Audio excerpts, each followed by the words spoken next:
and they have their own strategy, and we will be demanding from them security of Kenyans because that is their mandate, and we will be making sure that they deliver on that mandate. We will now be rolling the wheels of government to make sure that we deliver on all the other issues. Tomorrow, I have asked my deputy to put together the teams so that we can work on our drought situation that is threatening many people. We've arranged some food. We're working on with the governors on the ground and other leaders to make sure that no Kenyan dies because of hunger. We want to make sure that that does not happen. Kagomwa gandone tunatene bachama ita GTAP Dr. Kalua Green gole mwega chini go subete mweta Deputy President Rigathi Gachagua gole tete seriale go chicha mjinete mengige chine gitena inusege go batise en timwagige go suka Dr. Kalua go gamwa gole ga ko utinota go endi kuibu asenet na tane o missing en pitono ga pa emete angot kisuldaen kosam serikali wangalala ngamotika bitono ga emete korok. Chama cha GTAP ni chama ambacho kimejitolea kuhusika katika masuala ya mazingira, kuendeleza mambo tofauti ambayo yanahitajika katika nchi yetu tukufu. Masuala ya shamba system ama kuweka mashamba ndani ya misitu. Ipo misitu ambayo inawezekana kufanyika hivyo na imekuwa ikifanyika kwa muda mrefu.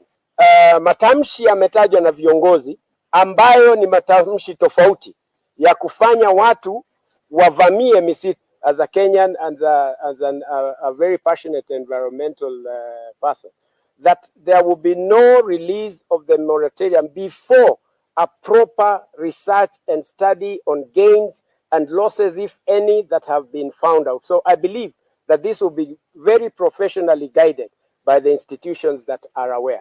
Kenya depletes 150 million trees on an annual basis for energy use. So for us to achieve a 1% forest cover, we need to plant 730 million trees. So you can imagine any effort that slows down the process of increasing forest cover, we are going to end up depleting what we have, which will definitely mess us up. This is not political time. This is a time that we all put our heads together. The one with little information, much more information, institutions, corporates, and everyone, we must bring ourselves together to create policy that is going to be of advantage to the people of the country. Once you remove people from forests or disallow the interaction of human beings and their animals in the forest, then you have more water in the country because the water seems to percolate and it goes in a natural way into our rivers, and we can continuously have this. The moment you farm in these highland areas and the land is open and we are not using the smart agriculture, the soil tends to be taken away and we are losing the best of what we have. And this is actually what we have for the future of our nation. Our grandchildren expect us to leave soil as a minimum. So when we have exported all the soils because of messing up the protected areas, where would we be heading as a nation? Kata chimengi kaptagat in Bible yet ngalaleta Deputy President Rigathi Gachagua gosuke ya kakagune tunatane ba shamba system gosuke mengi jatane go moe ichegete go le wendi agonyoru ripset tunatane gararan ketik agonyor keljin mengi gosuke agamitoge atuguk alak. Kosubkei ak meng'ichoto komwa ichek kole wendi konyoru ripset nekararan ketik ak konyor kelchin meng'ik kosubkei ak amitwogik ak tuguk alak. Pili, Phyllis program ni system nzuri ambayo inaendelea. Shamba inakatwa miti, baada ya kukatwa miti wananchi wanaenda wanatengeneza hiyo shamba, miche inaletwa inapandwa. Yule mwananchi analima ile shamba, anapanda mahindi yake, mahindi ikikua, miti ikikua, mahindi inakuwa, anakata mahindi yake, anachunga miti. Ikikuwa miti kubwa, hata mkiangalia nyuma yetu ya hii nini, unaona msitu yenye yuko hapa. Hii msitu yuko hapa ilipandwa ikitumiwa shamba system. Kwa hivyo shamba system ni kitu ambaye ni real. Watu tu wanaenda wakipotosha watu, wanasema oh, sijui tupande miti za kienyeji, sijui tufanye nini, lakini hiyo ni bure. Shamba system is the best. na tunaweza thibitisha kwa kuona hata msitu yenye iko nyuma hapa ambaye ilipandwa kutumia shamba system. Kaimuch kolos kakwautienotok eng nekamwa ichek kole ngot kesuldae kwendi ng'weny kaimutikab bananda eng emet ak konyor biikab emoni amitwogik cheyomei. Mising achek tisik chekimitei karibu yuto forest ko lazima kora kerib forest. Ako lazima kora kotoret forest biik kyok amu yo kimite yu kemi akobo biik. Ako lazima kora kerib kayanet nebo Wakristo chechok. Jukumu letu sasa kama wakaaji wa hapa Kaptagat na Elgeyo Marakwet, tuanze kupanga mkakati jinsi ya kupanda misitu, miti, chakula na hizo zote zinakuja kuuziwa watu wengine ili tupate faida. Kwanza nataka niseme 1997 hii miti yenye mnaona hapa hivi, sisi ni wakaaji wa hapa Kaptagat tuliipanda, na hiyo miti tunataka kuambia serikali kwanza Kashagwa, hii miti ikuwe ya wananchi ya Kaptagat sababu tulipanda 1997. Kwa hivyo sisi tutaanza kuwapa hizo miti.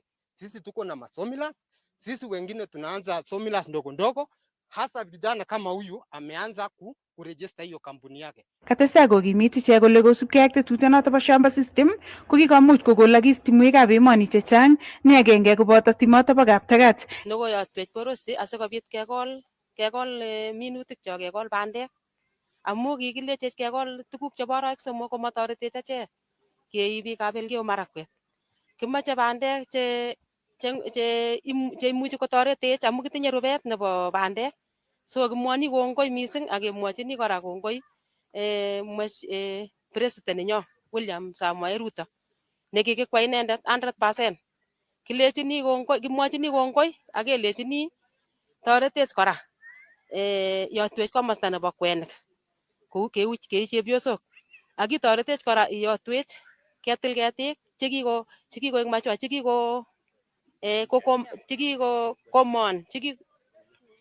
chekikokong'yo asikobit kotoretech achek keiso milas amu akot atononi eng aiso mila.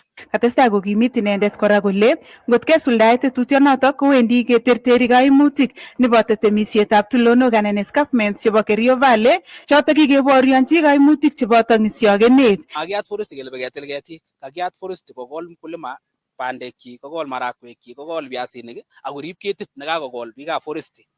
Ako eng communities checho sana ng'achek nguno eng Elgeyo Marakwet komite CFA, mi community forest associations chekikechop sikotyo coexisten forest ak biik sikotyo makiboisie bundukit kerib ketik, kobois ng'alalet nebo community ako Kenya Forest Service. Ko kikosulda eng Keyo South, forest nenyo nebo Kipkabos, forest nenyo nebo Sabor, forest nebo Kaptagat, nebo Benon kotindoi the largest tree cover in Kenya nguni amun initiatives cheu chotok chikichop serikali koai kasi biik ako forest. Ara kiwekchini kongoi naibu rais Gachagua inendet akemwoni kelechini karon neyat anyun forest kokisome kora ketil ketik cho kikoet chemachua. Kong'ololi inendet eng tuiyenotok kaimuch koyai koboto meng'ik eng komosta nebo Kaptagat. Kong'ete county nebo Uasin Gishu, logoiwekab emet chebo Kass, kainenyu ko Gladys Yator.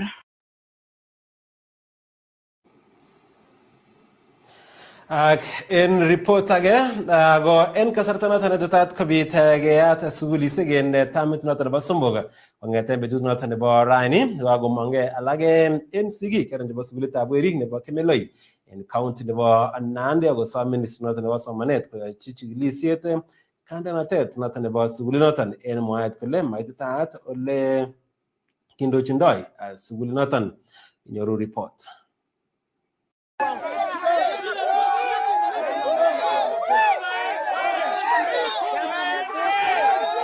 Kaibor kaimetabgei sigichoto koboto meng'ichoto eng mwaet kole kikotestai kipsomaninikab sugulinoto kwai kambaget. Ole kosubkei ak nito komwa ichek kole nyolu keyai chikilisiet kenai kit nekotestai kokon kambaganoto. Eng sugulini kong'ete kanyo the current principal kou ni nebo somok ra. Mi netai nekikaak komakimoche. Komi nebo oeng nekikaak sikesiman. Nematakoitu kikiwekune utopaket. As ang nito ne brani ko nebo somok. Chichi ko kikonde un the teachers, konde un the community, konde un the students, konde un subordinate staff. Is very special. Akon kiwe ofisi ni kuikakamwa komewendi ko ipkolejinin kwenda angalia mtu fulani mamache ngolose. Kanerekyi ichek kandoikab sukulinoto eng mwaet kole eng kasarwek chekaba kambaket kipsomaninik choto keyache sigik chepkondok chechang. Ngalek chetesetai sukulini komeche chetesetai sukulishek alak. Kibire lagok oret, kione lagok matatinda lakwet paka sio 400. Keone akobeshe lakwet 3,000 transport sikiibu siling 400. Chwali mi ngala chucho. Akeon lagok ne senda yu kubar lagok kotyang birsimeit amatindo ko transport. Obo mali mendo ko komanda ngolota. Labana surura ba protein kabisa. Kitep korok netai 3,000. Chikibor damages chikika akimakomite damages chikitebe sikik 3,000. Ing nito ni nebi nguno kokisichi notices porondo kwa sasi keleji koib 1,000. Aongileni ye gharama nikotestai komaite 1,000. Ngojanga ko 200. Kitinya population nebo 1,200 students. Akongia nguno cumulative nebo rabishek kikiumi ko 1.2 million. Kamwa ichek kora kole manyorune kelchin ichek sukulinoto ko eng tai eng ne eng kasari kesire kiboitinik chebunu komoswek cheloen koboto nemanyoru ichek tenders. Ko ngalekab tendering chekingayat kinye ko kikeny ko kikikochin akot chi nebo reservice kokon kotko ka ngwek kekochin chi nebo community, kotko ka ne ko ngabek kekochin chi nebo community, kotko ka na supply ne bendo kekochin chi nebo community. Lakini kakoik nguno anyun kakobit egocentrism anan kikure ne mokyingei kalya kakoik kayamui akolyan kaip bendo imach itach buchari sukul, imach itach kichinjio sukulit, ngoikin pek nekatangoe chi imach inde tinget sukul. So iwe kumaanisha komakimi kiy age tugul ne benefit communities ing sukulit noto no. Igero. So as far as this is concerned komakengen kele the benefits. Aya secondly amaja ateb kora ale iwe akot chito neteme chaik komami chi ne skilled nebunu around akot kotem chaik. Mami chi nebunu around kotem chaik akot inegei. Akot chito kobut chaik inegei komami chi nebunu around kobut chaik. So we are seriously asking, is there any other business neingen chichi apart from the head? Kounoto kosome ichek ministry nebo somanet koib kakwautiik chebo chokchinet ole moche ichek keisto kanetindet neo koboto ketoret ichek konyorune kelchin sukulinoto ko eng tai. Kikonyoliso biikab Kemeloi, kikonyoliso sigikab Kemeloi, kikonyoliso lagokyok chekikinde sukulitab Kemeloi kosubkei ak amunet ne makingen. Tenders akot chebo ngwek koibu principal makinoe kele kolaunono. Tenders chebo tukun akot cheu chekeribe angolo Nikimache kityongon komie school akomyakitu lagokyok kokonyo mwalimuiyot age ne kararan kabisa akeboy mwalimuiyot noto kalya board of governors kalya makiwasta tugul amu ikoshindos ili kutaweza kufanya kazi na umoja na wananchi kwazo ko en uye kasom kabisa ulimbo ka education kokonech mwalimuiyot age. Kong'etege county nebo Nandi logoiwekab emet chebo Kass. Kainenyu ko Nelson Tarbei. Meng'isie en kaiweisiet meng'ik koyob Kabema makimeny en Chebalungu Bomet County kosubkei ak noton nekotestai konyor kamuiset kobun biik che mwoitoenge chekimwoitoen kele ofisaekab segeisiet kobun county nebo Kakamega. Kosubkei ak meng'ichoton kondochini Kiplam Arap Kirumget ko kikobet mali kosubkei ak kaberberisiet kobun bichoton tomabit konai kole tokyingei ne chemwoe kole yae chikilisiet akobo yautik chebo chorset chekitestai en county nebo Kakamega ak mwaat kele kitinygei ak alak en meng'ik chebo Makimeny. Kosubkei ak meng'ichoton koyob Makimeny en Chebalungu kondochin Kiplam Arap Kirumget kokamwa ichek kole miten biik chemwoitoengei kole ofisaekab segeisiet chekokotestai konyalil meng'ichoton ak kobeten ichek malikwak. Utikyuk kekuron Kiplamiat ameng'une Makimeny Kabema sublocation. Kakib nafasi ni kewokyi serikali en tabusiek chekikenyoru en ireyu. Kikeyai koroni ko breeding ground officers from CID, that is Western Province, akobwone koroni ako nyokotome biik kole kichor karit, kichor simoit. Ako by the end of the day kakikomut chichoto komuti chichoton ngwo komye olin kobet kesit kwame rabinik. Kimyetoen nekakimut mwalimu yan kimut karon kelenji walipan chichoto 1,100 ak kelenji anju 10,000 weken gaa weken buni weka.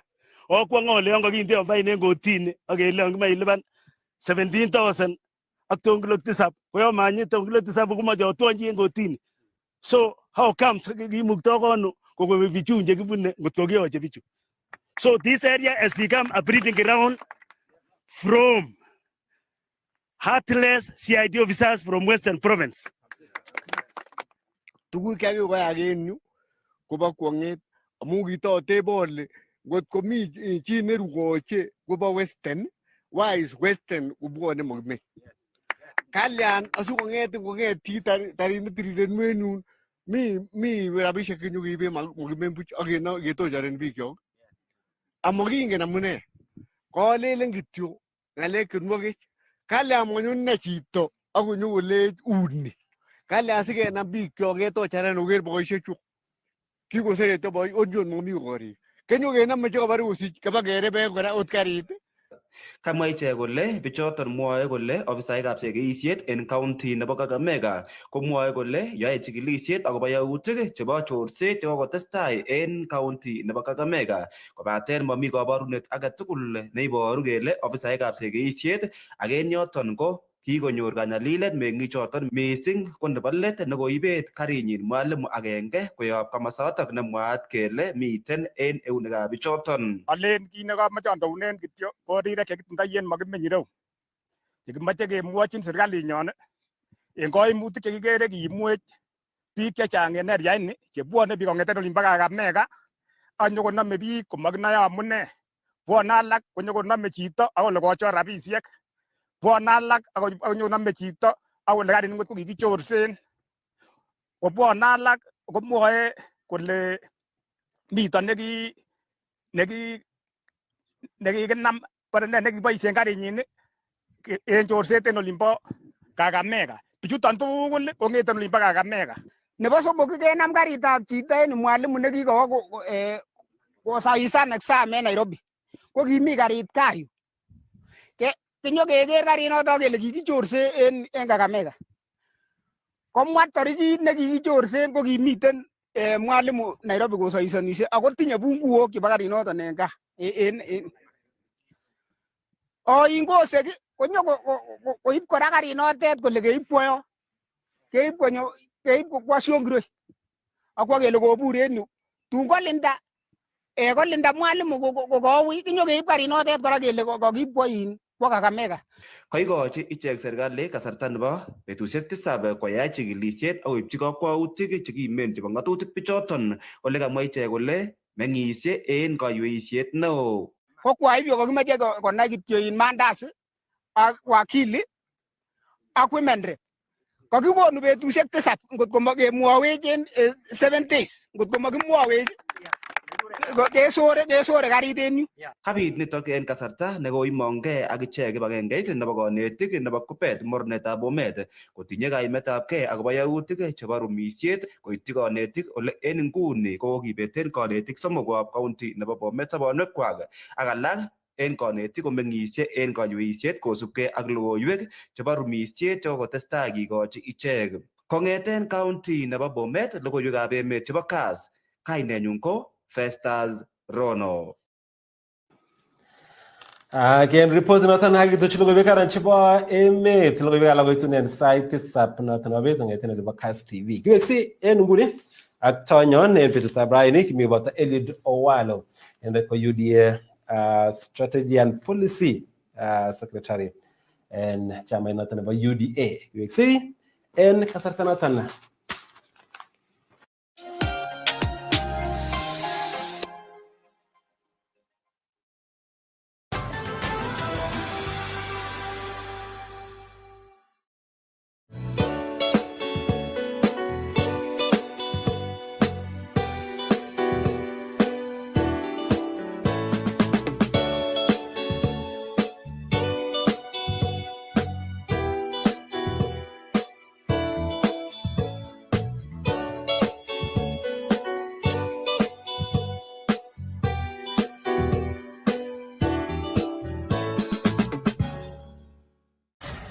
Have you ever imagined dying on the job? Why would you think about that?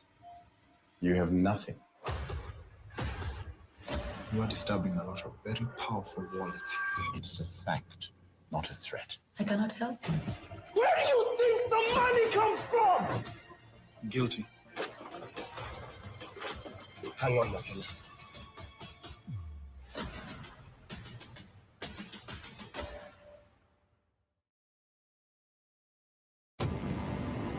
Sanura amerudi kwa wale wasiojua.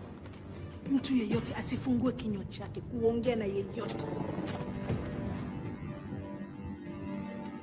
Wewe unasimama kidete kupinga mila ambazo wewe ulizifanya. Mtoto wa kike akifikia umri anapaswa kuolewa, sio kuleta familia yake shida. Sanura lazima olewe na Dura.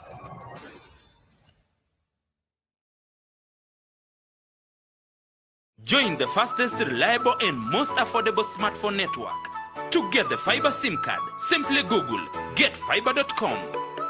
Fill in your details and submit your request. Our agents will deliver the SIM card and onboard you. Furahia mtandao na fiber mobile.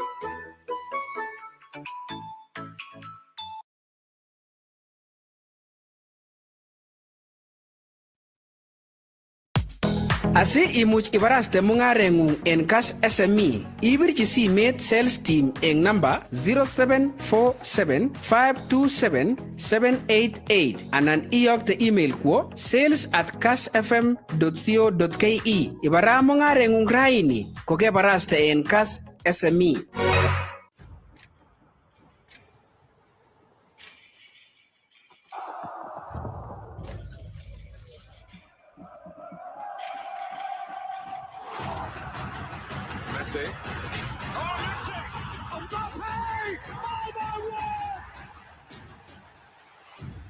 Catch every single moment of all 64 matches of the FIFA World Cup Qatar 2022. Live on SuperSport. Here for every fan. Only on DSTV. Imarisha burudani yako na Star Times. Jibambe na surprises za kipekee kwenye channel zetu za watoto, filamu za Hollywood, Nollywood na Bollywood. Upinzani unaposisimua magwiji, mabao kalikali kutoka ligi kuu ya Ulaya Bundesliga. Telenovelas moto za kuguza moyo wako. Kama ni wanyamapori au mtindo wa kimaisha, unapata zaidi kwenye Star Times kwa bei ile ile. Jiunge sasa kwenye Aerial Classic Bouquet kwa shilingi 899. Utazame zaidi ya chaneli 75 au Dish Smart Bouquet kwa shilingi 999 tu kwa zaidi ya chaneli 105 kwa siku 30. Burudani ya hali ya juu kwa bei ya furaha. Jut Smartphone Network netindo jepchabinda ne mibarag aginyor chibe ne nyum asinyor fiber SIM card igugulen gityo getfiber.com inye details che Google agiyopte ibun agents che jog SIM card ago yolemi ago registernen. Furahia mtandao na fiber mobile.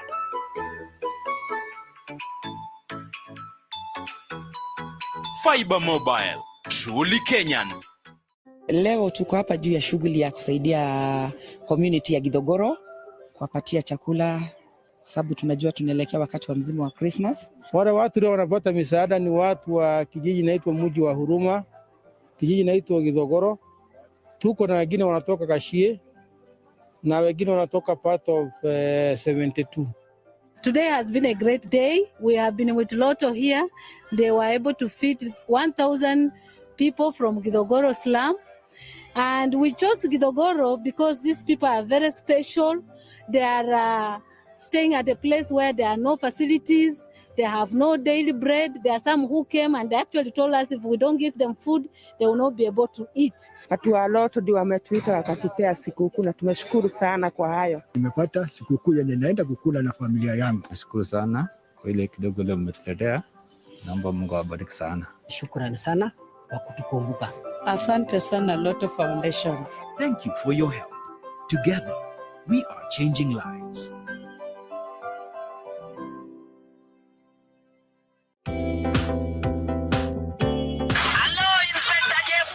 Yes, Sula, how are you? I am very fine, Inspector. Baby. Au siri au daktari ahora. Daktari wakunga. Wakunga hii. Alia. Wananikosea heshima kabisa inspector. Alia.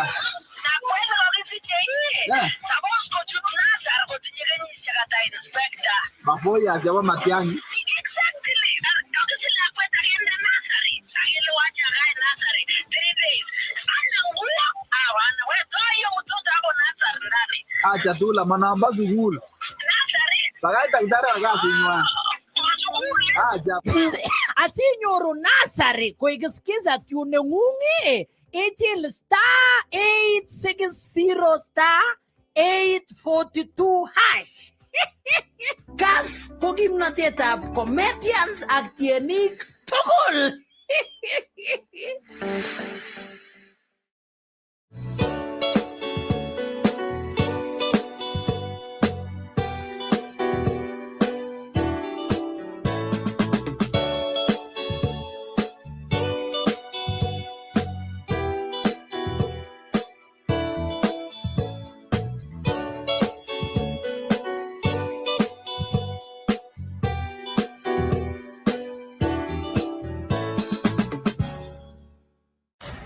Have you ever imagined dying on the job? Why would you think about that? You have nothing. You are disturbing a lot of very powerful wallets here. It's a fact, not a threat. I cannot help you. Where do you think the money comes from? Guilty. Hang on, McKenna.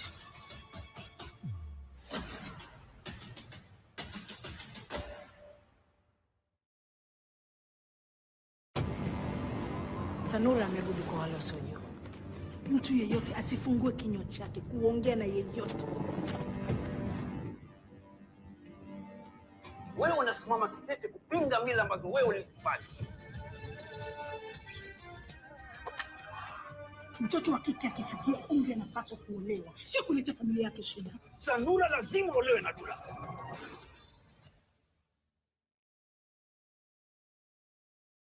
Join the fastest, reliable, and most affordable smartphone network. To get the fiber SIM card, simply Google getfiber.com. Fill in your details and submit your request. Our agents will deliver the SIM card and onboard you. Furahia mtandao na fiber mobile.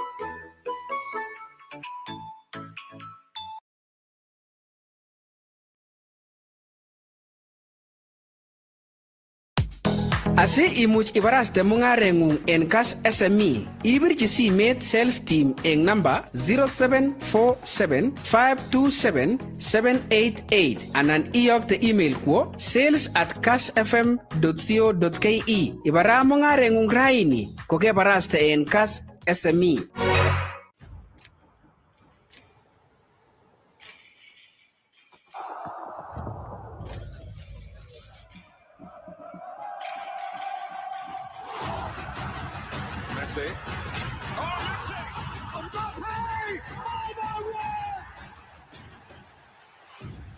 Catch every single moment of all 64 matches of the FIFA World Cup Qatar 2022. Live on SuperSport. Here for every fan. Only on DSTV. Imarisha burudani yako na Star Times. Jibambe na surprises za kipekee kwenye channel zetu za watoto, filamu za Hollywood, Nollywood na Bollywood. Upinzani unaposisimua magwiji, mabao kalikali kutoka ligi kuu ya Ulaya Bundesliga.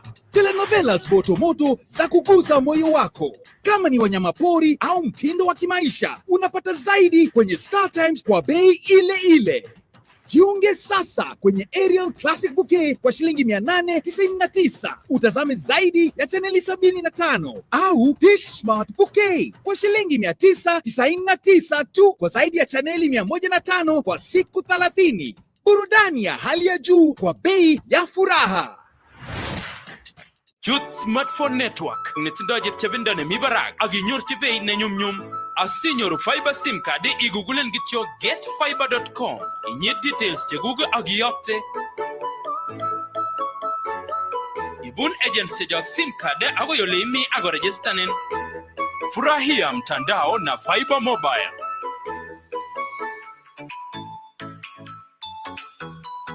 Fiber Mobile, truly Kenyan.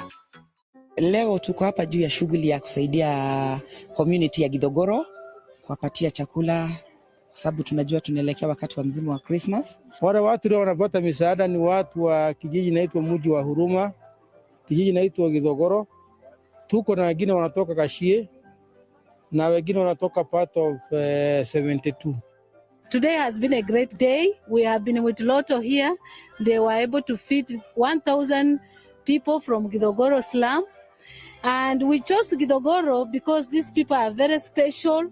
They are staying at a place where there are no facilities. They have no daily bread. There are some who came and they actually told us if we don't give them food, they will not be able to eat. Watu wa Lotto ndio wametuita wakatupea sikukuu na tumeshukuru sana kwa hayo. Nimepata sikukuu yenye naenda kukula na familia yangu. Nashukuru sana kwa ile kidogo leo mmetuletea. Naomba Mungu awabariki sana. Shukrani sana kwa kutukumbuka. Asante sana Lotto Foundation. Thank you for your help. Together, we are changing lives.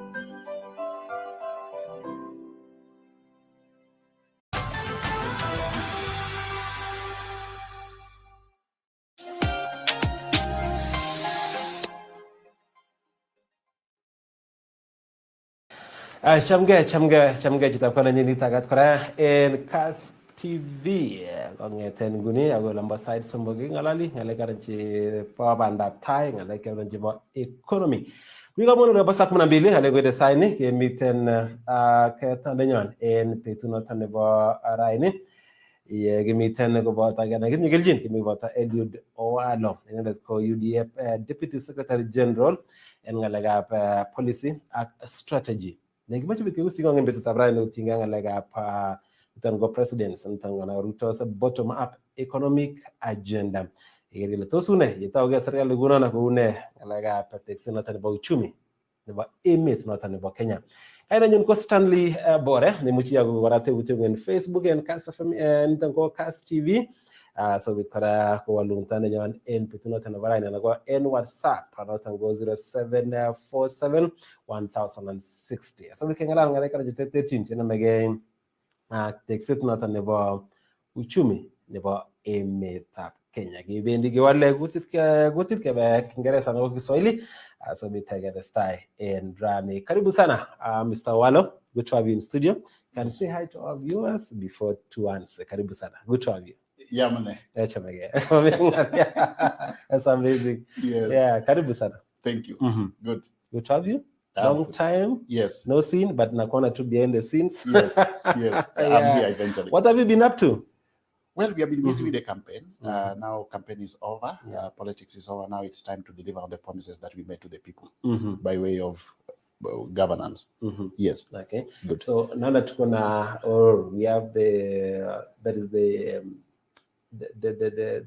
point of penye kila mtu anaangalia saa hizi. It's about mambo ya economy. Yes. Maybe you can just take us through when we talk about the bottom up. Yes. What does it mean to a common mwananchi, a common man? Okay. Yule mtu anaamka asubuhi kama saa hizi, Yes. anapanga kazi zake za siku. Yes. What makes it different na zile zingine nye tumeona maybe for the past 10 years na what we are now targeting to? Okay. Karibu. Thank you very much. First of all, may I start by congratulating Eliud Kipchoge for that remarkable performance in Berlin. 2:01:09. Yes, by breaking his own world record. Yeah. I think he has made us proud as a country, and we need to build up from there by tapping into the great potential that we have within the sporting fraternity. Now, coming to the bottom-up economic model. Yes. Historically, since independence, we have deployed what is referred to as the trickle-down economic model. Okay. Now, what we mean by trickle-down is that the government at macro level uses its planning framework to decide what is good for the people by way of economic development and the whole country. Now, this has been happening since independence. But the problem we have had with this approach is that even in instances where we have economic growth, whether it is 5% or 7% as statistics has always postulated, that rise in the level of economic growth does not translate into a rise in the standards of living of the people. Okay? What happens is that we may have economic growth, but the national wealth is not equitably distributed among the Kenyan population, with the result that it ends up in the hands of a few people. Okay? So the level of income inequality has always grown. Yeah? The gap between those who have and those who don't have, has increased tremendously over the past 3 decades or so. Yeah. So what we are saying now is that there is need for a change in that paradigm. Yeah. Today, as we speak, the wealth of this country is controlled by about 5% of the Kenyan population. Yeah, the top echelons. Yeah, the middle class constitute another 10%. Okay, so 85% of Kenyans are actually hustlers. Okay, they are struggling to make a living.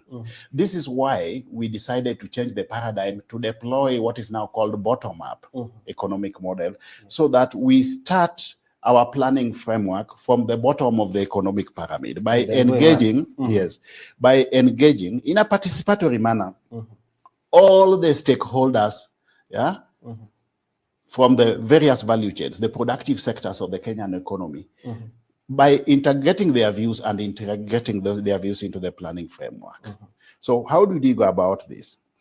We went to each and every country within the Republic of Kenya, mapped out the various stakeholder segments based on the productive value chains in those counties, and got representatives of those stakeholder segments. We had participatory working sessions with them so that they tell us what, in their view, informed by comparative advantages of those regions, are the best economic opportunities which government needs to integrate in the economic planning framework with a view to increasing the standards of living of the people. This is why we are calling it bottom-up. Bottom-up in the sense that you seek the views of the people in a participatory manner, and then use that to inform your planning framework at the national level. So what have we done? We ended up with clear identification of the integral economic activities in each and every country, down up to the locational level, that the government needs to integrate in its planning framework at macro level.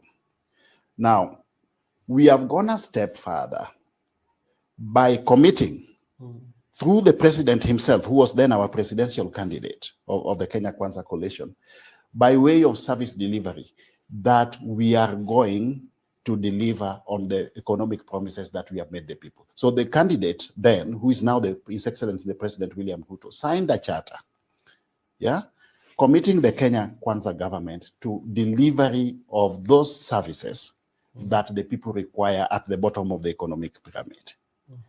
That is the change in paradigm that we are talking about. That instead of the government sitting up here at macro level and deciding what is good for the people, let us seek the views of the people themselves, because they know what they want. Not really what they want, what should be done for them based on the potentials of those regions. So that is what actually the government does for them. So the government then will be responsive to the needs and aspirations of the common mwananchi, as opposed to deciding what to do. Yes. Okay. Yes. So, but what do you think? How long will it take? Maybe perhaps to actualize it? 1 year, 2 years, 3 years, 100 days, to start off? In any planning framework, you can't deliver everything overnight. So you'll have the quick wins, those things which you can do immediately. Then you'll also have medium-term plans and, of course, the long-term plans. As we speak, the most urgent thing that we need to do, based on what we were told by the people, is to bring down the cost of living. Okay? How do you bring down the cost of living? One, invest in agriculture as the most productive sector of the Kenyan economy. 70% of our population is engaged in the agricultural sector. So if you want to bring down the cost of living, put money into agriculture by way of inputs, so that you are able to cut down the cost of inputs which then translates into a reduction in the cost of the end product. Yeah. 54% of our disposable income today goes towards food. If you put in more money in agricultural input, starting with fertilizer, for example, you will be reducing the cost of production with the end result that the price of the final commodity will go down. If we are working with a free market economy where the price is determined by the forces of demand and supply, assuming demand is held constant and you are putting money into the supply side, then you are actually enhancing the level of supply. Demand being held constant, the price goes down. The price goes down. So that, in a nutshell, as a beginning, is how we want to bring down the cost of food. For a start, the president already has made a proclamation that fertilizer will be available to farmers at the price of 3,500 shillings per 50 kilogram bag, down from the hitherto 6,500 Kenya shillings per 50 kilogram bag. And already 1.4 million bags of fertilizer is already available at the NCPB stores at the disposal of, countrywide, at the disposal of the farmer. So that's the first thing that we need to do: bring down the cost of food. The next thing that we need to do is to stabilize our budgetary framework. We need to rationalize our budget. How do we rationalize our budget? We need to cut down non-essential expenditures that the government is involving. We have got a lot of wastage in national government: travels, workshops, benchmarking, teas, and so on and so forth. Those non-core activities need to be zeroed in on so that we reduce expenditure on non-core activities so that government can focus on what it is core business as opposed to non-core business. Once we rationalize the expenditure, we also then need to look at the revenue side. How do we enhance revenue so that we have got adequate resources to finance expenditure as opposed to borrowing from the international market? What we are saying then is that we are going to bring more people into the income bracket or the tax bracket by putting in money. We are setting up a 50 billion shilling hustler fund. We are rolling it out.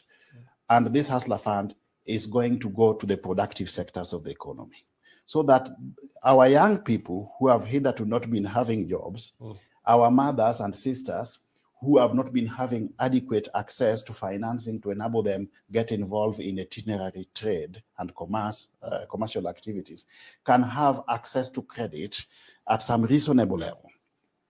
If that happens, then we are going to bring a critical mass, millions of Kenyans, into gainful employment, either by trade or by way of creation of jobs. If you put money into agriculture, you are creating what? You are creating jobs. Okay?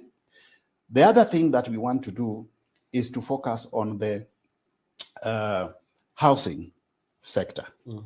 We want to target building of 250,000 low-cost housing annually. Now, when you do that, you are creating a critical mass of jobs by way of provision of labor in that market. You are also, by extension, creating market for products of the Juakali what? The Juakali sector. So all this put together, agriculture and housing, will give us the impetus to create jobs, enhance the population of Kenyans who are involved in gainful employment, either directly through jobs or by way of trade, and then bring in more Kenyans into the what?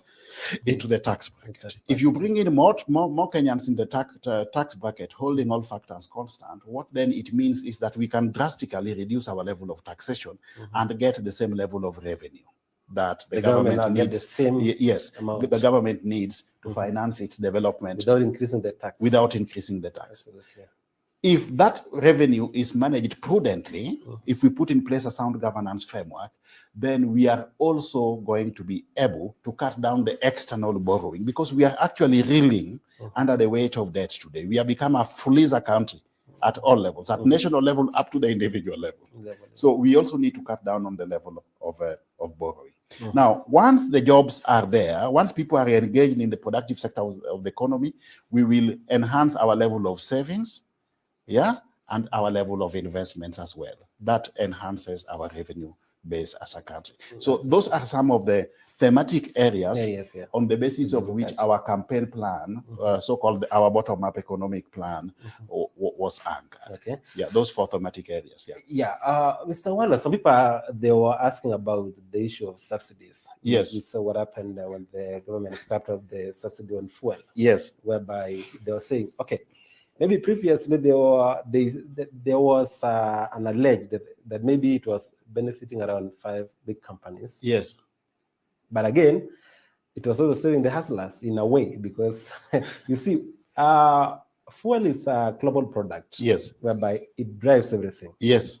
Food will be expensive. Everything will be expensive because of fuel. Fuel, yeah. Yes. So, in terms of subsidy, what do you think? Is because the president talked about that you can't be able to subsidize on consumption. Yes. Rather we focus on production. Yeah. So what do you think about the issue of subsidy? Because some people are saying right now we palm price is talking about 179 shillings per liter of petrol here in Nairobi. Yeah. Yeah.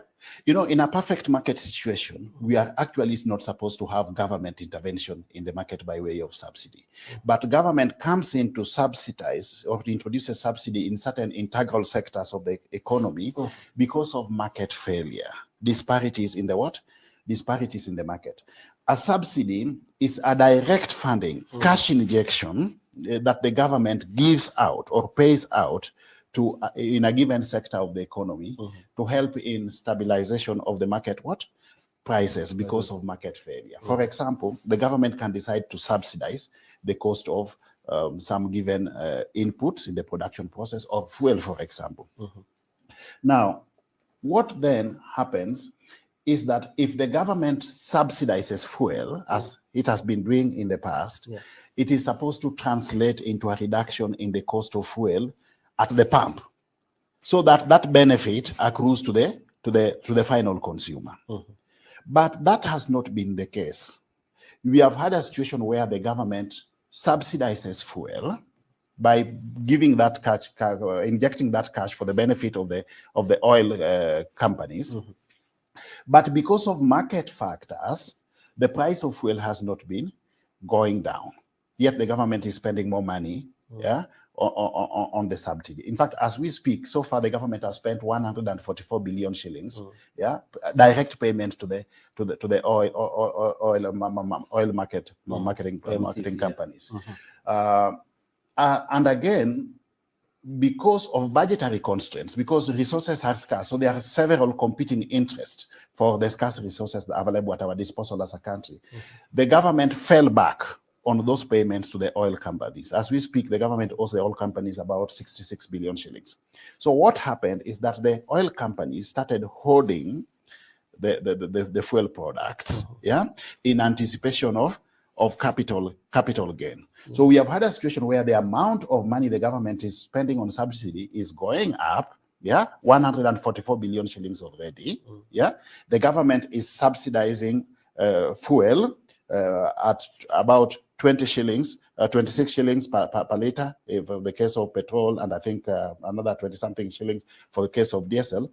But the price at the pump is still what? Is still high. Still high. Yeah. So this is the disproportionality in the market that we are dealing with, that we are spending more money on subsidy, but it is not translating into a reduction in the cost of fuel because there are extraneous variables in the global market. Going? The money was going to the oil companies, but you see, the oil companies, the government cannot wake up one day and say you have to cut down the price of fuel. The price of fuel is regulated by the EPRA, Energy and Petroleum Regulatory Authority, based on the EPRA Act 2019. But that is also influenced. The price of oil itself is influenced by global factors because we import oil. Yeah. Kenya, or for example, in the recent past 2021, we spent colossal sums of money to import oil from the Middle East. So there are those global prices, yeah, which are determined out there based on the forces of supply and demand out there. There are also logistical issues yeah. like transportation, which translate into determination, which influence the determination of the cost of oil. So we cannot just as a country wake up one day and say that this is going to be the cost of the retail price. Yeah, the retail price, because there are extraneous variables Factors, in the global market. So what we are saying, therefore, is that there is no point of subsidizing fuel if it is not translating into a reduction in the cost of oil at the pump, petrol at the pump. But we would rather put that money into production. In the current budget, 2022-2023 budget, the government has allocated a colossal 100 billion shillings to go towards subsidy. Yeah? Our health budget in the current financial year is about 60-something billion shillings. Food and nutrition has been allocated 40-something billion shillings, about 42 billion shillings. So if you put fuel, the budgetary provision for food and oil, yeah, it comes to the equivalent of the amount of money that we want to put into what?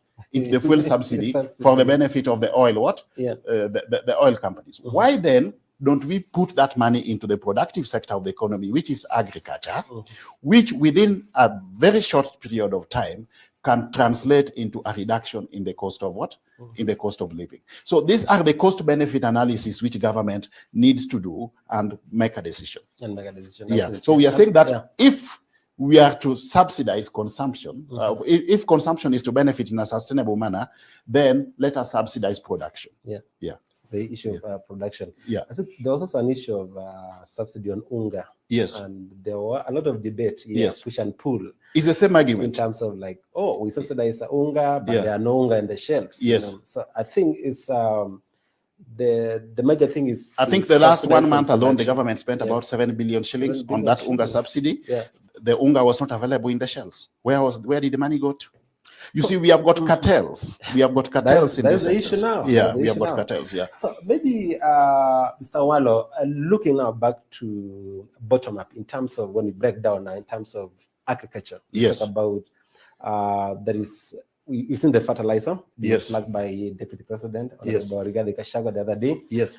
What are other things that need to be done under agriculture? Seed. Yes. Yeah. Seedlings. Yes. Yeah. We need to get fast maturing seedlings. We need to provide extension services to the farmer. Yeah. Those are some of the integral things that we need to do in the agricultural sector. We also need to improve on the infrastructure along the value chain, things to do with warehousing and so on and so forth. And then now go to the marketing side so that we also ensure that once the farmer produces, there's ready and available market for the produce of the farmer at competitive market rates. Yeah. Okay. Yeah.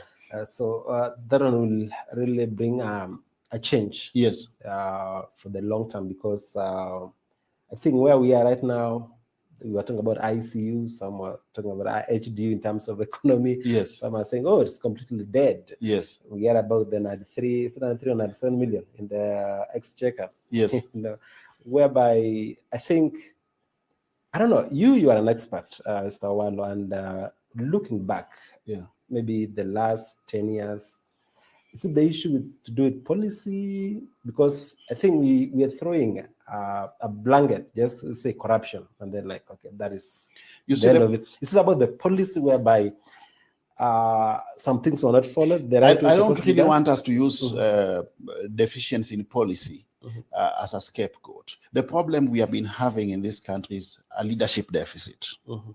This country at all levels has always had the best policy frameworks, the best strategic plans, at line ministry level and even at the level of the implementing agencies. Right? Yeah. But the problem we have is implementation. All that we need to do is to strengthen our governance framework. And to strengthen this governance framework, you need leadership that is decisive. That is where the problem has been. Because the leadership that we have had in this country ends up going to bed with the cartels at the expense of the common consumer. That is where the problem. And once we fix this leadership, strengthen our governance framework, we will be home and dry. Yeah. All we need to do is to implement the policies that are in place and the plans that we have at ministerial level and also at the level of the implementing agencies. That requires a leadership that is decisive. Absolutely. Yeah. And looking back at devolution, you know, Yes. talking about almost 12 years now Yes. since we moved to the county government. Yes, devolved government. Yeah. Yeah, devolved units. Yeah. How much has it done? As an expert from where you sit, do you think you've done enough? Do you think there's room to expand? Because you talk about the issue of implementations. Yes. Of making life better. Having a good economy. Where are we right now in terms of devolution? We have not done well in devolution. Again, because of lack of foresight in leadership. First of all, we end up electing as governors individuals who don't understand the functional domain of a governor. You see, it is mind-boggling that we have got a lot of potential within our counties, but those potentials are not adequately exploited. Why? Because we talk of inadequate resources. In the thinking of our county governments, the financing has to come from the national government. So they come up with the so-called CIDPs, County Integrated Development Plans, with very good suggestions by way of development priorities. But the money that is available from the exchequer, based on the revenue sharing postulated by the Commission on Revenue Allocation, is a drop in the ocean compared to the financial outlay that we require at the level of the counties to be able to implement those development priorities. What then do our counties need to do? One, the counties must identify alternative sources of revenue, own revenue, as opposed to relying on the national exchequer. That money from the national exchequer is a drop in the ocean. It cannot sustain any meaningful development. In fact, a substantial proportion of it goes towards recurrent what? Recurrent expenditure. We need to identify our own revenue streams at the county level and find ways and means of exploiting them. The CIDPs, as a planning tool, is what the counties need to use to go to the market, to look for resources. As a county, you know what you want. How then do you get the resources? Not necessarily just from the national government. No. We need to go into the international market and mobilize resources, identify investors with whom we can partner. And then, as opposed to going to the national government to give us the so-called sovereign guarantee, we should then be engaging national government to reform the policy framework so that counties can get into direct public-private partnership with international investors. As we speak today, an investor will not come directly and partner with the county without getting a sovereign guarantee from the what? From the national government. This is where the problem is, and that is where we need to review the what? The policy through an appropriate legislative intervention. Let us have an appropriate legislative intervention that would enable the counties go into direct public-private partnership with international investors without necessarily looking for sovereign guarantee from the national government. Yeah. Okay. Yeah. That's fair enough. And in terms of maybe before we continue, let me also just give you another angle to it. Counties have been coming together to form the so-called regional economic blocks. Why are they amalgamating their efforts through the regional economic blocks? So that they can enjoy economies of scale, pull together resources available at their disposal, and see how to use that as a comparative advantage in the market. In the marketplace. As we speak, we don't have an enabling policy framework on which the the regional economic blocks is anchored. So that's another area that the national government definitely will look at, so that we have got an enabling policy framework that can enable the counties realize their full potential through the regional economic block, so that they enjoy economies of scale. Maybe before we look again, we revisit the Big Four agenda in terms of we've seen the president talk about, like, we are going to implement that in this Kenya Kwanza government. There have been an issue about the CBC. Talking about the CBC, the curriculum, and the state of jobs for the young people in this country. What do you think as a policy expert in terms of CBC on your view and the job market? Because there's been a narrative that, we produce a lot of, scholars, but perhaps the skills are not aligned to the needs of the market. The needs of the market. What do you think? You see, the problem with the CBC is the way it was introduced. It was a radical shift from the norm. Anytime you are introducing a change program, you need to bring on board the key stakeholders so that their views are integrated into that process. So there were no consultation? There wasn't adequate consultations. If you talk to, there wasn't adequate consultations. If you talk to sector specialists in the education sector specialists, they'll tell you that there was the level of consultation was deficient. And the president has already said that we are going to have a task force. I think the process of constituting that task force is ongoing now. We will have a task force, not just to look at CBC alone, but to look at all emerging issues in the education sector that the government needs to respond to. We have got a deficiency of about 116,000 teachers. Those need to be looked at. We have got a lot of challenges within the universities. Most of our universities, public universities, are collapsing. All this needs to be to be looked at. So there's a vicious chain, circle of issues that need to be addressed in the education sector, and a task force constituted by experts, consisting of experts, is soon going to come into place to address those issues and give recommendations to government for purposes of implementation. On the part of creating jobs, I know this is a big area whereby on which our agenda is based. Yes, the agenda, because everyone thinks like, okay, the government is here, you're going to sort everything. What is the plan? Because I understand you have the plan. Yes. And what is how do we create jobs? How do we create jobs? Because I think that's another big area. One, to create jobs, you put money into agriculture. Make our agricultural sector productive. That agriculture is the backbone of the Kenyan economy.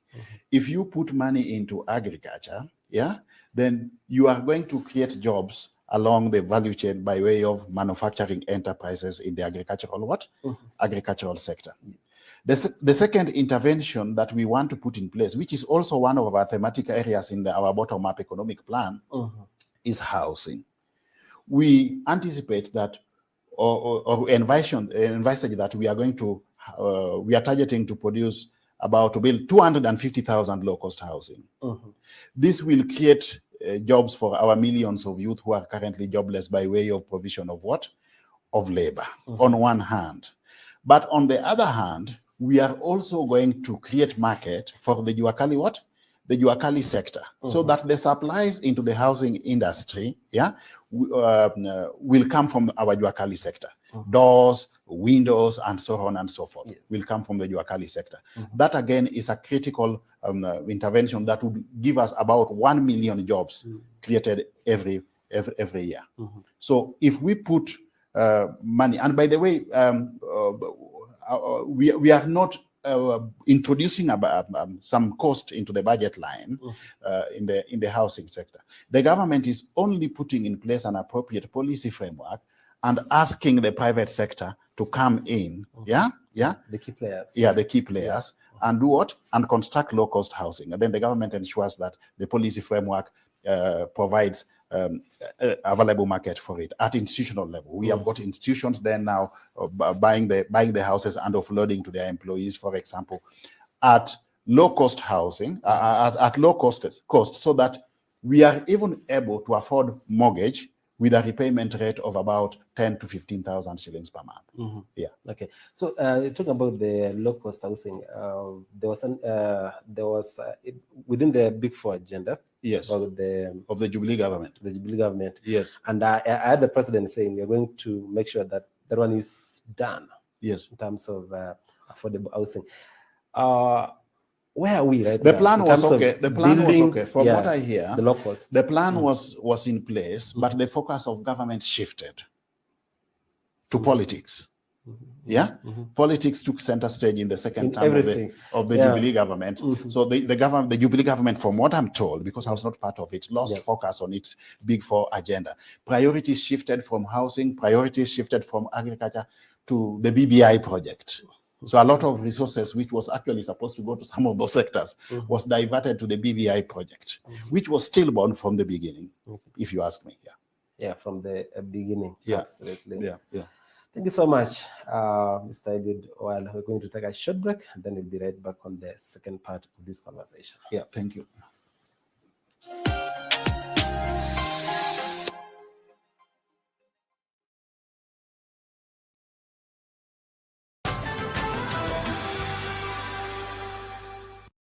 Youth Smartphone Network. Ndajep chabindane mibarak agi nyorchibe ne nyum asinyoru fiber sim card igugulen gityo getfiber.com inye details cheguge agi yapte ibun agents chejok sim card ago yolemi ago registanin furahia mtandao na fiber mobile.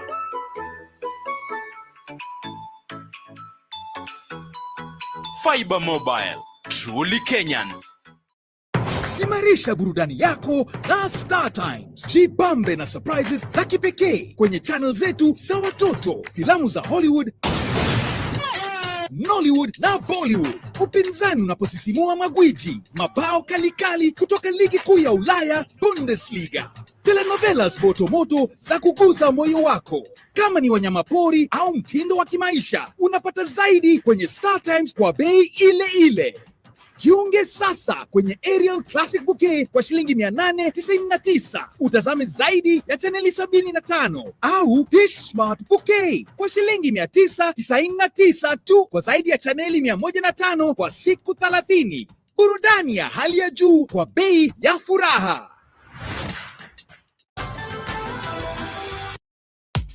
Asi imuch ibaraste mungarengung en Kass SME, ibirchi simet sales team en number 0747527788 anan iyokte email kwo sales@kassfm.co.ke. Ibara mungarengung raini kokebaraste en Kass SME. Join the fastest, reliable and most affordable smartphone network. To get the fiber SIM card, simply Google getfiber.com. Fill in your details and submit your request. Our agents will deliver the SIM card and onboard you. Furahia mtandao na fiber mobile.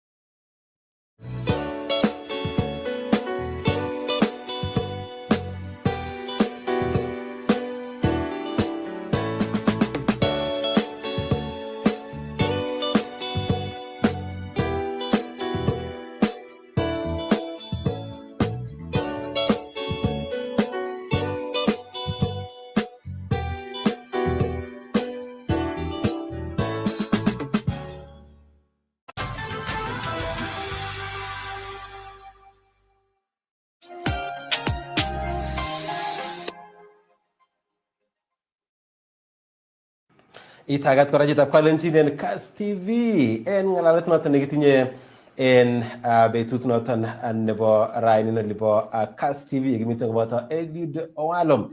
Inendet ko UDA Deputy Secretary General in Policy and Strategy en yaet noton nebo bandab tai en serikalit nebo Kenya Kwanza. Itang'alal akobo niton ko bottom up economic agenda kele tos une agenda ago kisuldoito en oret anon taretoito ino nebo mkulima itinye biashara noton mingin entrepreneur en lambaga mingalagap SMEs niton go en yaet noton nebo mungarosek che mengechen go tarutaite no ngalekab bottom up. Welcome back, Mr. David, Mr. Eliud Owalo. And during campaign, yes, we talk about the first 100 days, yes, the promise. Yes. How far? I think I remember when Deputy President had an interview with one of the TV station. Yes. And he said, you can't judge us. We are only 5 days old. I think today is around 8 or 9 or 10 days old. But if you I know there's still the issue of cabinet, not constituted, so that maybe we start the count from there. But so far, when you want to travel, you start by planning, nitavaa nguo, nitavaa ile, nitaamka saa ngapi kesho. So how are the plans so far? You see, some of those promises which we made during the campaign did not really need some major policy reviews, but they just needed decisive action by leadership. For example, there was the issue of the judges, who were recommended to the president by the Judicial Service Commission, but the president, the former president did not appoint. That has already been done, and they have been sworn in, so that is a tick. 2, there's the issue of independence of our institutions, which are charged with the responsibility of ensuring that there's zero tolerance to corruption. For a beginning, the National Police Service has already been given financial autonomy by way of an executive order by the president, that now the Inspector General of Police is going to be an accounting officer, an AIE holder. So they'll be having their own resources, as opposed to the hitherto situation where they were relying on the office of the president for purposes of what? Of funding, which means now they can identify their own programs based on their functional mandate, fund the programs, align the resources to the programs that they want to implement without undue influence from the office of the what? President. That will give the, and the president has also said that we are going to ensure that other independent institutions like the EACC, the Office of the Auditor General, will get adequate funding so that they are strengthened. And then these institutions will also be depoliticized. We have been having a lot of political influence in the affairs of these commissions, yet from the executive. Yet they are supposed to be what? Independent what? Commissions as per the constitution. That political interference is not going to be there anymore. The government, the Kenya Kwanza government, will allow independent commissions to execute their mandate without reference to the executive. The issue of the judiciary fund, again, that one already has been, a proclamation has been made to that effect, because it is in the constitution that the judiciary needs to be, adequate funding needs to go to the judiciary, so that we have got impartial discharge of our judicial, within our judicial framework. You see, the three arms of government, the executive, the legislature, and the judiciary, are supposed to be independent of each other, yet complementary. But we have been having a situation where there has been certain instances of the executive interfering in the affairs of the other two arms of what? Two arms of government. That will be a thing of the past. The president has made it very clear that the legislature and the judiciary will be truly independent, and they will execute their mandates without interference from the executive. The other issue was the issue of the CBC. A task force is already being constituted to look at issues in the education sector, issues touching on CBC, issues touching on the shortage of teachers, issues to do with the challenges and emerging issues within our institutions of higher learning, and so on and so forth. The issue of salaries and remuneration to the police, that again will be addressed in liaison with the National Police Service Commission on one hand, and also the Salary Review Commission on the other. As we speak, the SRC is already embarked on a process of a job evaluation exercise for the entire civil service that would ensure that our jobs in the civil service are rewarded to a level commensurate with their contributing component. We will reward the jobs to a level based on what value they are giving to the service by way of delivery. And we will also ensure that those salaries within the civil service are not just internally equitable, but also externally competitive. benchmarked with prevailing market rates, with a view to enhancing motivation of staff within the civil service, so that we can have some increase in the level of efficiency and effectiveness by way of service provision. So most of these promises which were made to be delivered within the first 100 days, they are either been done or they are work in progress. Yeah, it's a work in progress. Yeah. And there's a question I posted that you be coming to the show. Yes. And mostly I've seen several guys asking about the same. Yes. The issue of Mama Bogas. Yes. Like the guys down there. Yes, the at the bottom of the pyramid. Yeah, the bottom of the pyramid. Yeah. They are asking like, can our lives change in 100 days, or what are the plans? You see, we have got the 50 billion Hustler Fund. Hustler Fund, yes. This fund will be operationalized soon. And the framework for implementation would ensure that this money reaches the common mwananchi down there, the itinerary traders, or the youth who are involved in small businesses at the bottom of the pyramid. We are going to roll out this fund through an elaborate infrastructure that goes down all the way to the polling station. How will this happen? The same way we vote around the polling station, we will use the infrastructure that will be put in place. We are going to establish a special purpose vehicle to roll out this fund. And we will start by identifying the potentials of the people around the polling station, so that we determine, by way of comparative advantage, what are the opportunities the youth can get involved in? What are the opportunities the women, our mothers and sisters, can get involved in?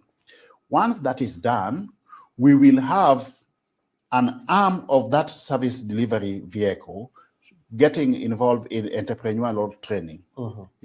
Basic business skills. How do you run the business? How do you develop business plans? How do you monitor or track the performance of your business, and so on and so forth? Why are we doing this? We are doing this because we don't just want to give out money, but we also want to ensure that once the money is given to the youth and our mothers and sisters, they are able to embark on their businesses in a sustainable manner by being equipped with the relevant skills. Now, this money will be available at below the prevailing market rates, because the greatest challenge that we have been having at the level of itinerary trade is access to what? Access to credit. So it will be at very minimal rates by way of interest, so that the businesses are able not just to pay back, but are also able to roll out their ventures in a sustainable manner. So yes, this is being rolled out, and in due course, we will have money available at the bottom of the pyramid at the disposal of the youth and our mothers and sisters at the grassroots level. Absolutely. Yeah. There is a comment or like a view. Yes. I've seen several guys say thank you so much, Elil, for coming through the show.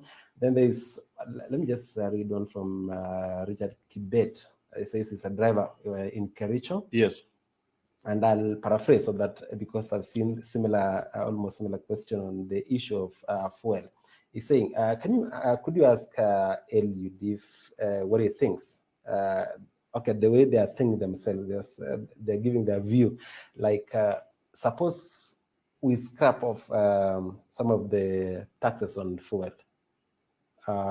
He's asking, like, will the price go down? And what will be the position of the government on that? We've said fuel is there's a global, there's other factors, globally. Yes. Because we import. Yes. So they are saying there are almost 5 or 6 guys asking the same thing, like we reduce on some of the taxes. I understand this concern about fuel. You see, oil contributes in several sectors of our life. One, we need oil for transport. We need oil for manufacturing. We need oil for generation of electricity. We even need oil for provision of water.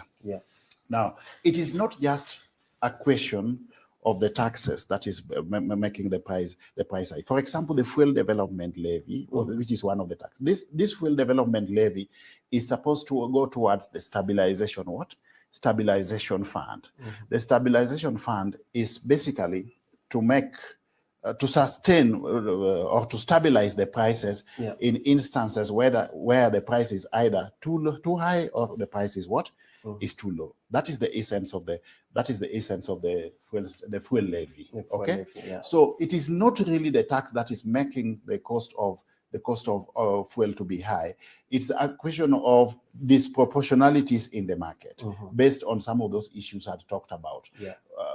Cartels in the oil sector, hoarding fuel, take advantage of the consumer. Also, the global factors out there, transport, logistics, prevailing market rates out there. Because ideally, you cannot sell fuel or any commodity for that matter at below cost. Are you getting it? Yeah. So it is not really the level of taxation. The fuel levy is meant to go into the stabilization fund with a view to stabilizing the prices. In instances where the prices are too high, then there is some direct payoff to the oil consumers, and that is passed on to the oil producers, to the oil company, marketing companies, and that is supposed to be ideally passed on to the consumer at the pump by way of short prices. I mean, lower prices. Okay. I don't know. There's a comment from Joyce Cheptoy in Eldoret. Yes.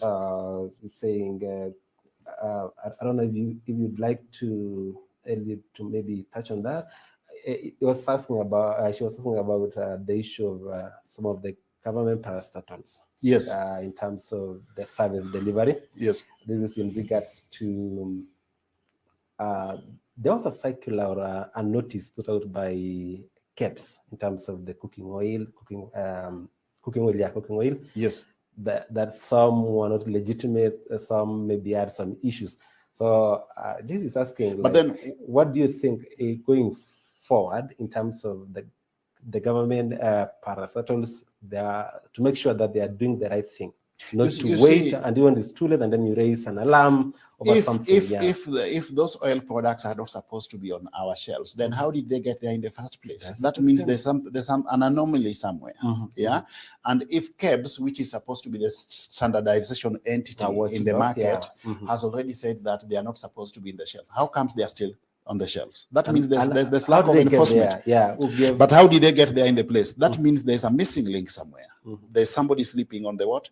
On the job. So moving forward, we really expect within the Kenya Kwanza governance framework that parastatals are expected to execute their mandate effectively for the benefit of the Kenyan people. If there are parastatals which are not executing their mandate properly, then those parastatals will actually face sanctions. Absolutely. Yeah. This Jackson Steele from Kitale. Jackson says, thank you so much, Eliud. And the question, or just a view is raising, is on the issue of production. He says we talk about the production of especially the Kitale, the basket. The maize basket. Yes. So the issue was about, he's saying, now when the government, the government of Kenya Kwanza, the Kenya Kwanza government, put in place the issue of production. It's sorted, and then we produce enough. So it's asking about, will we be able again to go back where we were, whereby after production we are told the NCBP stores are full, there's no market, because we overproduce or something like that. Because I think we experienced that around 2 years ago, or about a year ago, whereby you go to the stores and then there's nowhere you can sell. What you produce. That's why so I talked of, like, what are the plans? You see, there are two issues here. You look at the supply side, and also you look at the demand side. You cannot be sorting out the supply side and you forget about the demand side. You must also look at the policy framework that would ensure that we have got ready market for the produce of the farmer. They go hand in hand, and that's why we are saying we must have a sound policy policy framework in place. So I think the issue of supply and demand. And maybe one more thing, maybe if you can touch, because I believe it falls under the policy and strategy as well. We've seen year in, year out the issue of drought, famine, especially the northern part of Kenya. Yesterday during the prayer, the Thanksgiving prayers, instead of President talks about that, looking at the governors and the counties, and all of us, we put our heads together and try and solve those issues. We've seen when rain comes, we have floods, but we are not harvesting the water. We are not harvesting those water. What do you think from where you sit in terms of the policy and strategy on on having a long-term solution. You see, we have got within government, under the ambit, within the framework of the Ministry of Water and Irrigation, or Water and Sanitation, we have got the National Water Harvesting and Storage Authority. What is the functional mandate of this entity? One, it is supposed to ensure that when we have got excess supply of water, that water is harvested, there is adequate storage, and this then, the same water is now discharged when we have got instances of what? Instances of drought. So ideally, we are not supposed to be complaining about drought if our planning framework or implementation framework was actually up to the level required. It's basically because of failure, in the what? In our policy interventions. We are supposed to have adequate water storage. We are not even supposed to be over-relying on rain-fed agriculture. We are actually supposed to optimally exploit our potential using what? Irrigation-fed what? Agriculture. But we are over-relying on rain-fed agriculture because we are not able to harvest the rain and store that water and use it in instances of drought. So it's basically market failure, if you ask me. So it's an issue of market failure. And the Kenya Kwanza government, because when we talk about this famine, it also talks about the loss of life. Yes. Children get malnourished, and everything goes at a standstill. You see that the government had got an ambitious program for dams for purposes of storage of water. But from where I sit, I think some of those issues were over-politicized. The issues of the dam were over-politicized. If the government went ahead with the programs that they had with respect to storage of water without introducing extraneous variables like politics into the planning framework, perhaps we will not be talking about shortage of water today. But I'm told from that there were arbitrary budgetary cuts, for some of those dams, which were envisaged in the plan of the Jubilee government because of political considerations. And here we are now. We are talking about drought. Absolutely. All right, thank you so much, Eliud. And before we wind up, several guys, say thank you, and they're very quite optimistic. And what would you like to tell them? The parting shot. The parting shot. Because well, about the first of all, 100 days. Yes. One, let me thank Kenyans for breaking the shackle of tribal politics, and for the first time since the advent of our multi-party politics, I would say that we have seen a truly issue-based campaign that informed the election of William Ruto as the president of the Republic of Kenya. With that now in place, a government now in place led by Ruto, all we need now is cooperation and support from all Kenyans, irrespective of how they voted. We have got one government. We have got a Kenyan people, and that government is ready to serve all Kenyans, irrespective of how they voted during the last elections.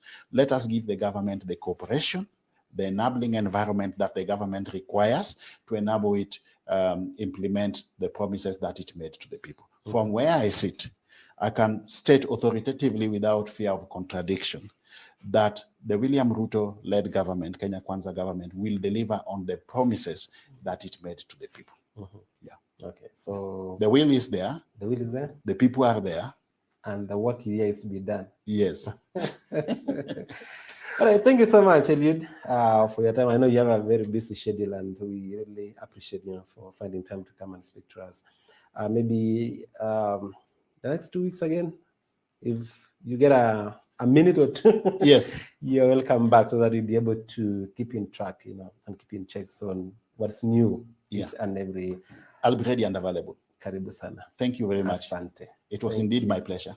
Karibu tena. Asante. Alright, tafakana nchini tangi tukinuta nembe tunatana baraini en olibo studio natana ba Kass TV ga sangalega ran cheche ngol mesen che ga ngalalen yoga tage ba iso nigen nguni en sergali natana ba Kenya Kwanza en pedu sekaran che miten en tai ago karagi mutu take terterchin sabi tago taretin en kona isin agmi bata Eliud Owalo en ko UDA Deputy Secretary General en ko bertana natana ba Policy and Strategy ngalalen go ba bottom up economic agenda, the plan. Itu kinuta ni bitu natana waraini kaina nyon ko Stanley Bore.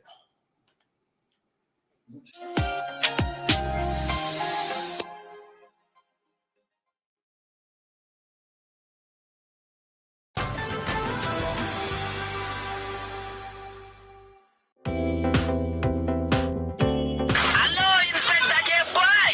Sula, how are you? I am very fine, Inspector. Ina na wala baby. Ami maternity. Au sila daktari ya ora.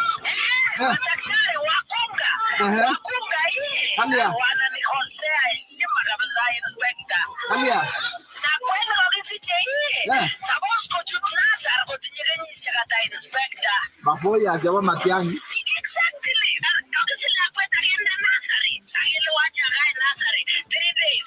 Ana nguo. Awana wewe hiyo mtoto hapo nasari ndani. Acha tu la manamba zugul. Nasari. Bagai daktari akakunywa. Aja. Asinyoro nasari kuigisikiza tune ngungi. Ichil star 860 star 842 hash. Kass ko kimnatetab comedians ak tienik tugul. Have you ever imagined dying on the job? Why would you think about that? You have nothing. You are disturbing a lot of very powerful wallets here. It's a fact, not a threat. I cannot help you. Where do you think the money comes from? Guilty. Hang on, McKenna.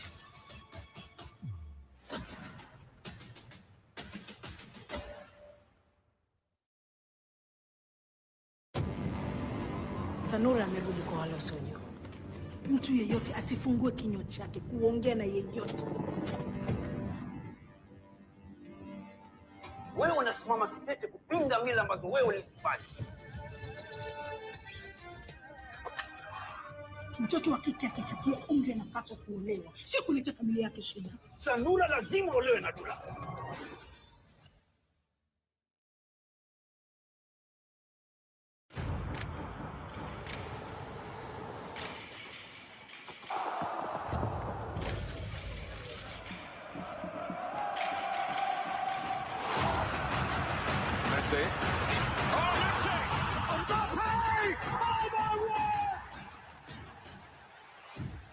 Catch every single moment of all 64 matches of the FIFA World Cup Qatar 2022.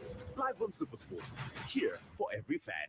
Only on DSTV. Jut Smartphone Network nitindo jepchabinda ne mibarak aginyor chibe ne nyum asinyor fiber sim card igugulen gityo getfiber.com inye details cheguga agiyokte ibun agents chejok sim card ago yolemi ago registernin furahia mtandao na fiber mobile.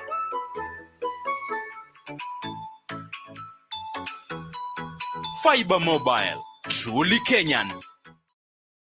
Imarisha burudani yako na Star Times. Jibambe na surprises za kipekee kwenye channel zetu za watoto, filamu za Hollywood, Nollywood na Bollywood. Upinzani unaposisimua magwiji, mabao kalikali kutoka ligi kuu ya Ulaya Bundesliga. Telenovelas moto za kuguza moyo wako. Kama ni wanyamapori au mtindo wa kimaisha, unapata zaidi kwenye Star Times kwa bei ile ile.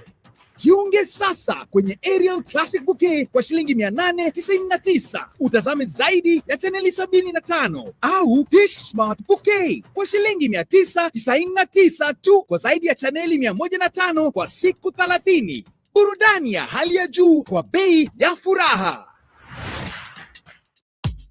Asi imuch ibaraste mungarengung en Kass SME, ibirchi simet sales team en number 0747527788 anan iyokte email kwo sales@kassfm.co.ke. Ibara mungarengung raini kokebaraste en Kass SME. Join the fastest, reliable and most affordable smartphone network. To get the fiber SIM card, simply Google getfiber.com. Fill in your details and submit your request. Our agents will deliver the SIM card and onboard you. Furahia mtandao na Fiber Mobile.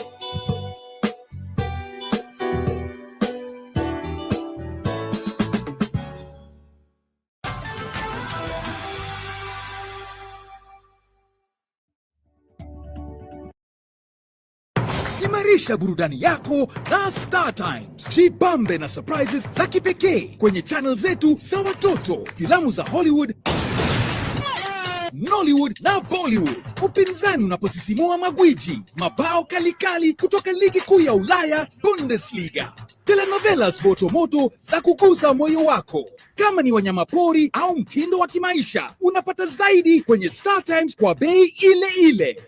Jiunge sasa kwenye Aerial Classic Bouquet kwa shilingi 899. Utazame zaidi ya chaneli 75 au Dish Smart Bouquet kwa shilingi 999 tu kwa zaidi ya chaneli 105 kwa siku 30. Burudani ya hali ya juu kwa bei ya furaha.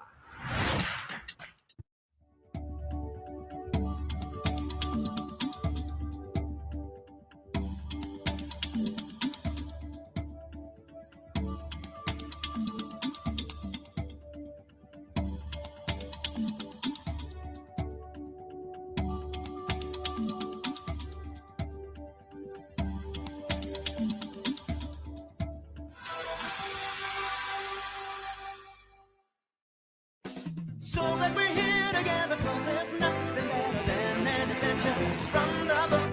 No matter what the weather, you'll find us together having adventures from the book. That's actually an adventure. More stories than I can mention. Do we love it? Yo, betcha. We hear of the fun. Oh, yeah.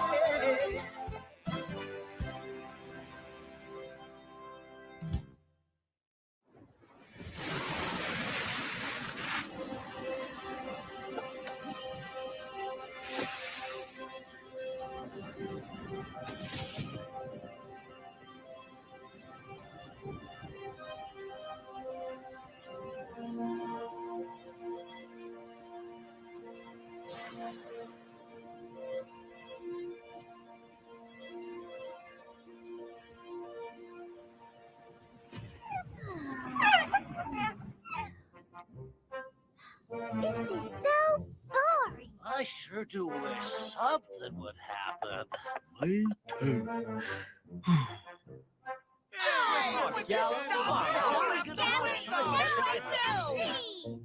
I know I said I wanted something to happen, but that's not exactly what I meant, Gallop. I just wanted to say. Well, are you a horse or a dragon? Talk about being full of hot air. Well, fine. I just won't breathe at all then.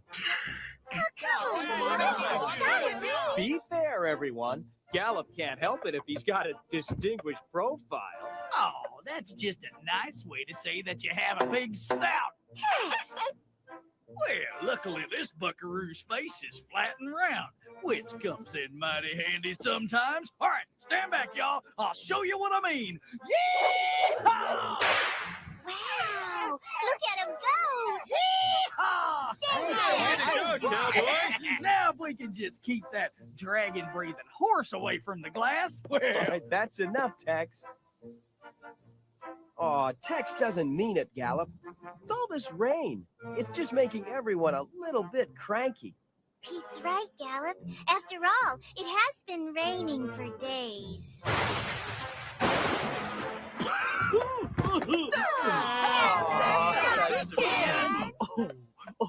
Sorry. That thunder kind of scared me. You know, it could go on like this for weeks.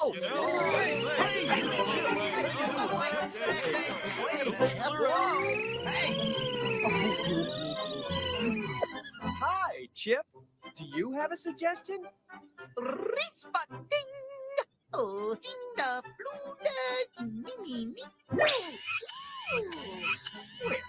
here I was worried about being bored. Come on, fellas. Let's all watch Chip clean his windshield. Ooh. I don't understand what you're trying to say, Chip. What is it? Does anybody understand what he's trying to say? Because I sure don't.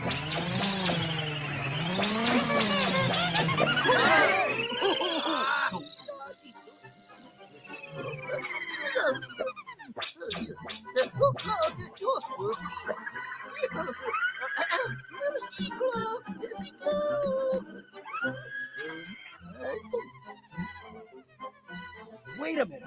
Chip, that's a great idea. I know just what we can do. There's a great story in the book about a rainstorm that was much worse than this. Whoa! Take cover! I doubt any rainstorm could have been much worse than this. Trust me, Beans, it was a lot worse. Hey, Gus!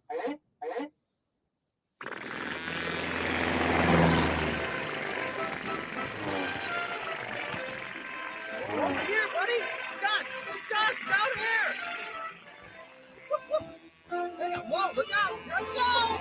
Let's go, Pete! Yahoo!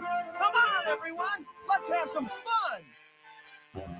Yeehaw! A story from the book is a great idea. Last one to the counter is a rotten egg.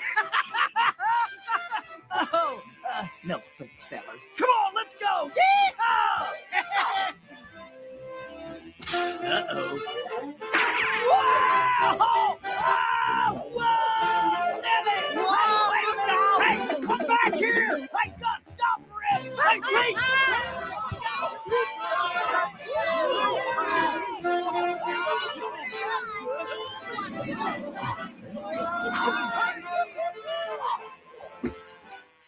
Tex, what are you doing up here? Pretending to be a kite. What do you think I'm doing, Flyboy? Get me off this thing! Tex! Hey, Gus, stop already! Hey, please! Hang on back here, Tex! I'll get you down! Just a little longer, buddy! Hold on! Hurry! We're coming down, Tex! Stay in there! Hang in there! There you go!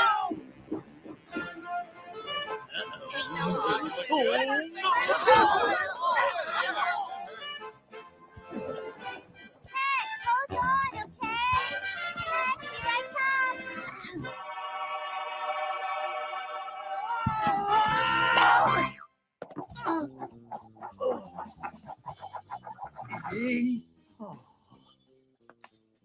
Oh, it's reached the end of the road.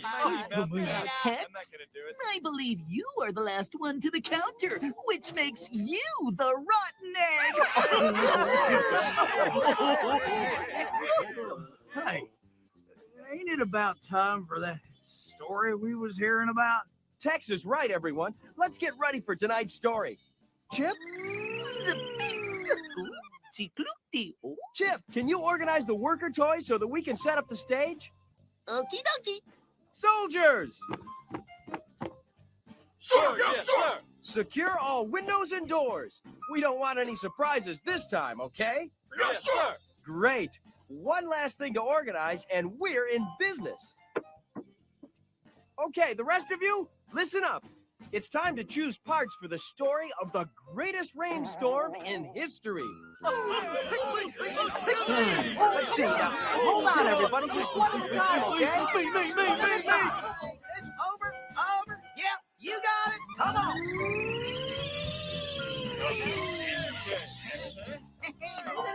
Oh, but it's great. Look at all these buttons. Oh, boy, look at these levers and these buttons. Oh, hey, what does this button do? Let's go.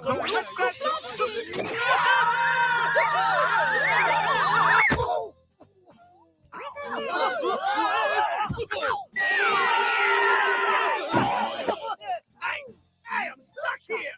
Oh, daylight. Gallop, you get the lead role. Me?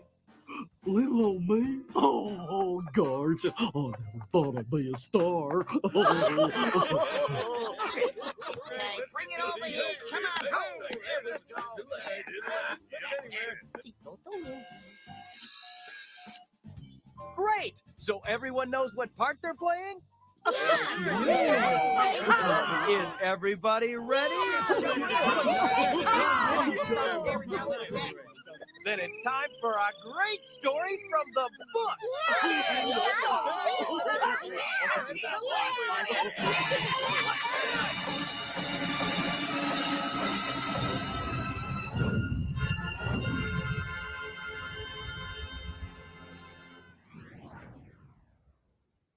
Our story begins about 1,600 years after Adam and Eve left the Garden of Eden, which was a long time ago.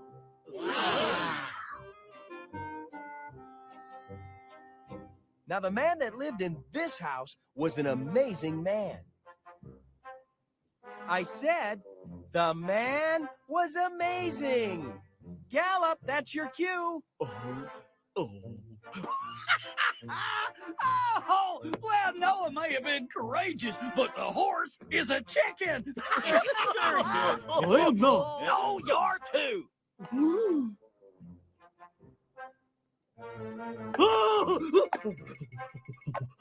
Are they gone yet? Pete, I'm scared. Everyone is looking at me. I don't think I can do this. It's okay, Gallop. You can do it. We all know you can. Right, everybody?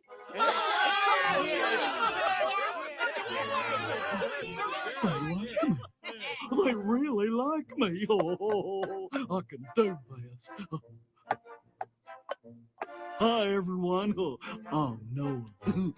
Hi, Noah!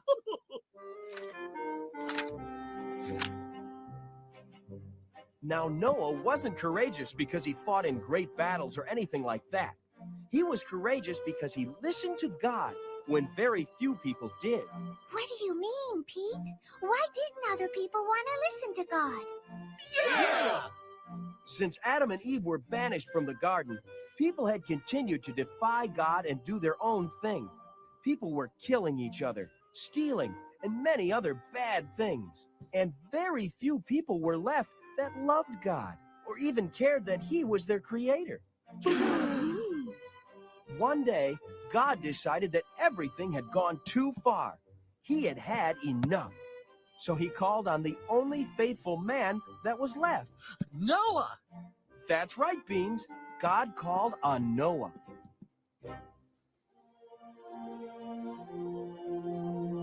Noah, don't be afraid. Oh, yes, Lord. I've decided to destroy all living creatures, for the earth is filled with violence because of them. Yes, I will wipe them all from the face of the earth. Now, Noah, listen to me. Make a boat from cypress wood and seal it inside and out with tar. I'm about to cover the earth with a flood that will destroy every living thing. Everyone on earth will die. Well, that sounds like a good idea. Huh? Did I hear that right? God's going to destroy the world? Yes. Oh, man. Everybody I know lives there. Now, wait just a minute. We ain't a part of this rainstorm flood right now, are we? No, Tex. As a matter of fact, this story is how I know that the rain will stop and the sun will shine again. But Pete, people are still doing all those bad things today. How can you be so sure? Yeah! You'll see what I mean as we continue this story. Well, we got us an ark to build, so let's get started. Oh, yeah, nails, I sure, I love nails. We need some 2x4s and a bunch of other numbers. You guys, you can do that. Okay, everybody get your drills and get your tools and get your hammers, because we're going to build us an ark. There's only one thing I need to know. What's an ark? Good question. Well, Gallop, God told Noah exactly how to build the ark. Oh, an ark's a ship. What do you know? The ark was to be 300 cubits long, by 50 cubits wide, by 30 cubits high. Okay, a cubit. Right, Sure. Okay, let me see. Inches, we got meters, centimeters. Whoa. There ain't no cubits. What is a cubit? Well, a cubit is an old form of measurement. Each cubit is equal to 1.5 feet, or a half meter today. So when we calculate the cubits, we find that the ship Noah was to build would be the length of 1.5 football fields, or the size of a battleship. Oh, that's huge! Okay, all right.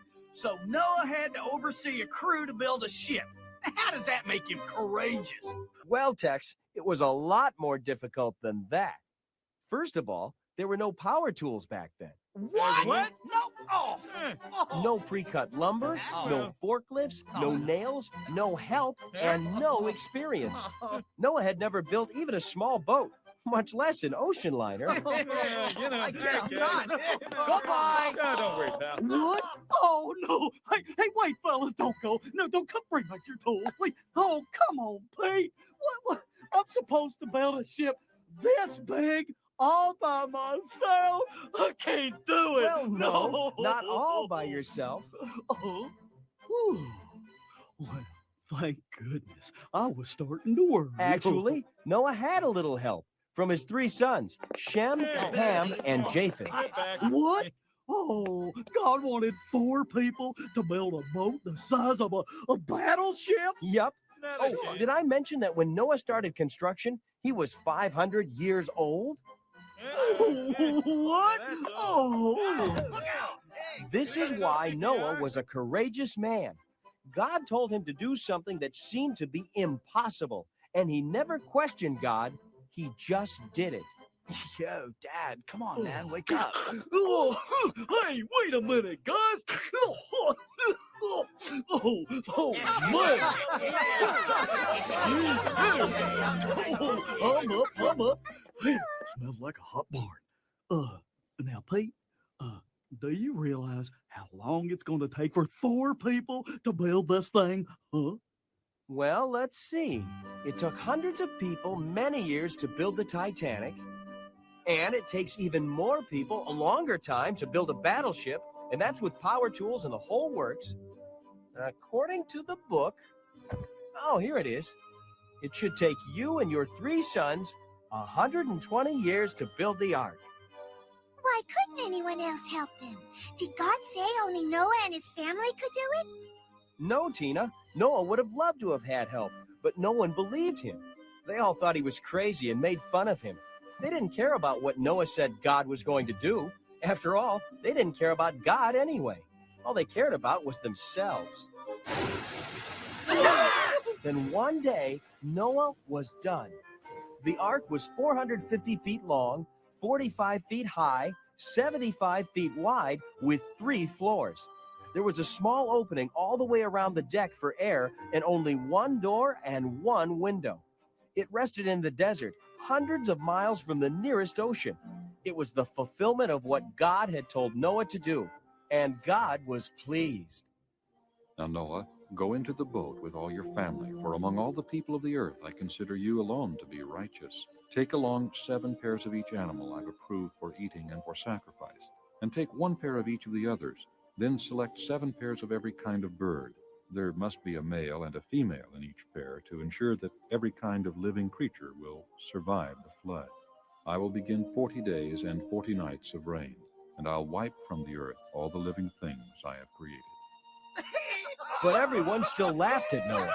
They thought he was a joke, but he continued to be faithful and do everything God said. I don't care what you think. I'm doing the right thing.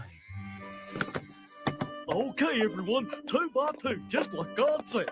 Okay, come on now, there's 1 elephant. Where's your partner? I don't. Okay, foxes, that's good, Bears, like a bear, you got. Okay, 2 crocodiles, that's good. Okay, rabbits, just 2. Camels, hey, there you are. Pete, come on now, how's that going to work? Some of them animals don't like each other or people. That's awfully tight quarters. Yes, Well, Tex, remember, this was God's mission. He spoke and the animals listened.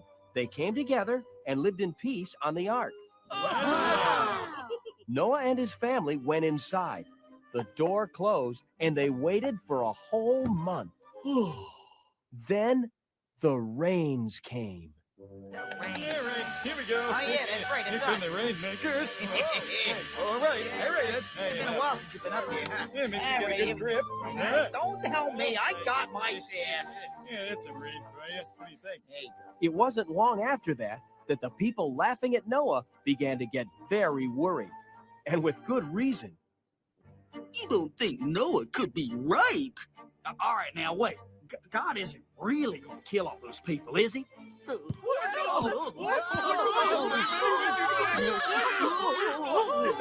I'm afraid he is, Tex. But they had all been warned. Remember, Noah had been building the ark for over 100 years. Noah, his wife, their 3 sons, and the animals listened as the cries went silent. Noah was sad that no one had listened or believed. God had made a promise, and he always keeps his promises.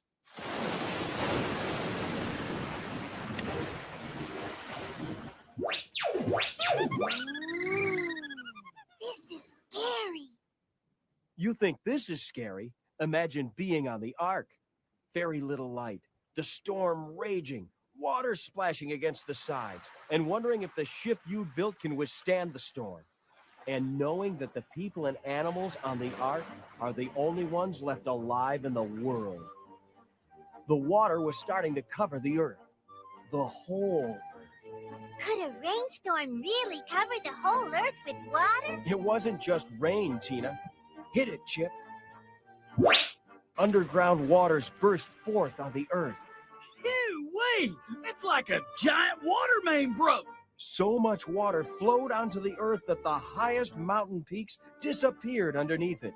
And then...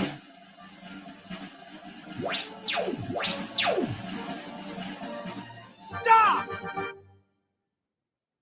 The water stopped coming, but it had covered the whole earth. All living things that weren't on the ark died in the flood. Wow. Just as God said, it rained for 40 days and 40 nights nonstop. And when it did stop, there was no sign of land anywhere for days, weeks, or even months. That's right. Noah, his family, and the animals were on the ark for months, not just 40 days and 40 nights. It's been months since the water covered the earth, and there's still no sign of land. Oh, how much longer can our food supply hold out? Oh, I wonder if God has forgotten about us. No, wait a minute. I know God's not forgotten us. I'm sure of that. After all, 4 people built this boat. I just need to be patient and wait. Of course, Noah was right. God remembered his faithful servants. And when the time was right, he sent a wind to blow across the waters. Okay, this will clean up.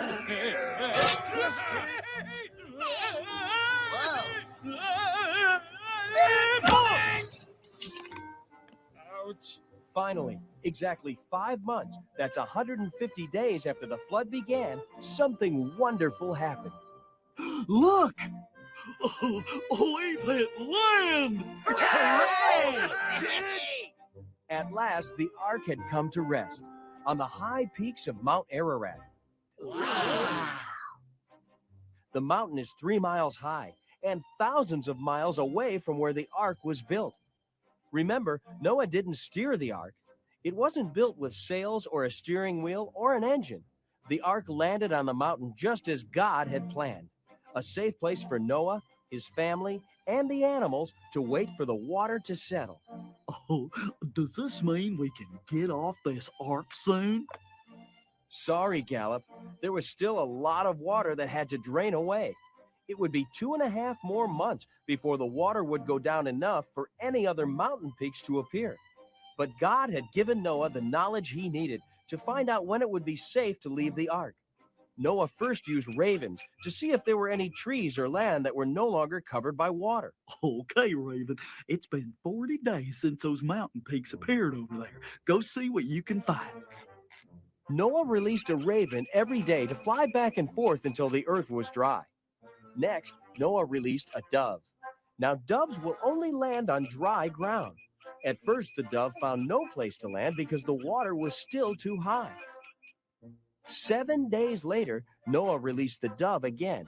This time, toward evening, the bird returned to him with a fresh olive leaf in its beak. This was a good sign. Noah now knew that the water was almost gone. A week later, he released the dove again. This time, the dove did not come back. This was also a good sign. It meant that the dove had found dry land and a new home. Noah waited 2 more months until finally the earth was dry. He wanted to wait until God told him to leave to make sure it was safe. After all, the only survivors were in his care on the ark. And so he waited. And sure enough, God did speak to him again. Noah, Oh, yes, Lord. come out of the ark, you and your wife and your sons and their wives. Bring out every kind of living creature that is with you. Bring the birds, the animals, all the creatures that move along the ground, so they can multiply on the earth and be fruitful and increase in number upon it. Yes, sir. It sure feels good to be on dry land. You said it. Oh, I'll say, I'm 601 years old, but I don't feel a day over 372. We're walking. Okay, take be it careful, out. man. Okay. The very first thing that Noah did when he left the ark was to worship God. This pleased God very much. Again, he spoke to Noah. Never again will I curse the ground because of man, even though every desire of his heart is evil from childhood. And never again will I destroy all living creatures as I have done. God has truly blessed us. And then God did something very special. He made a covenant with Noah and all his descendants. What's that? Pete, what is a covenant? A covenant is a promise that will never be broken by God. God promised that he would never send another flood to kill all the living creatures and destroy the earth. That's how I know it'll stop raining. And as a sign of that promise, God did something really special. Show him, Chip.